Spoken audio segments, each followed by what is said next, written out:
My name is Emily Murphy, and I'm a senior lecturer in children's literature at Newcastle University, but I'm originally from the United States. So that's a really interesting question. So I came here to research my new book project, which is called The Anarchy of Children's Archives, and as part of that I'm interested in looking at global citizenship education for children in the 1920s and 30s. And so I became really interested in this internationalist movement among children's librarians and new children's libraries that were being built as international collections to promote international understanding between children around the world. And so the International Youth Library was a perfect place to do some of that work.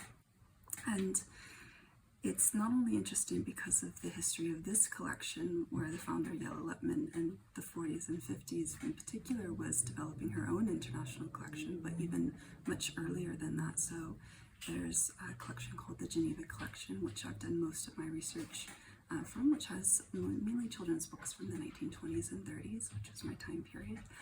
And a lot of those books came from the International Bureau of Education, right, which was a European organization, but it was also connected with American libraries, like the American Library Association, and a collection that I was interested in, which is called Story Cove, which was founded by a woman named Eloise Ricua, and she developed a collection of international children's literature at the 1933 Chicago World's Fair. And that exhibit is now gone. It wasn't saved, but there's the catalog. So I wanted to learn more about those books and learn more about this internationalist movement. And so some of it was to learn about this American collection, which can't be found anymore in the United States, but is here in the Geneva Collection in Munich. And some of it was about that archival research about this early history of how these international collections were established and built and the decision-making behind that. So I really like the collaborative nature of the work here.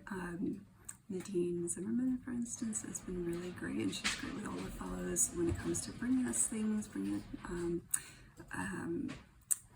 attention to things that we might not know about that relate to our research. And so, for instance, that history was talking about, I had thought, I'm going to just look at this catalog of books from this original Story Cove collection, and I'm going to read as many as I can read while I'm here. But then I started finding things like this, these little, I don't know if that can be seen, but these little stamps in these books, and that drew me to learn more and more about how was this Geneva collection established, where did it come from, when did it become part of the International Youth Library. And it's this really interesting history of these international organizations and all these politics behind the building of these international collections.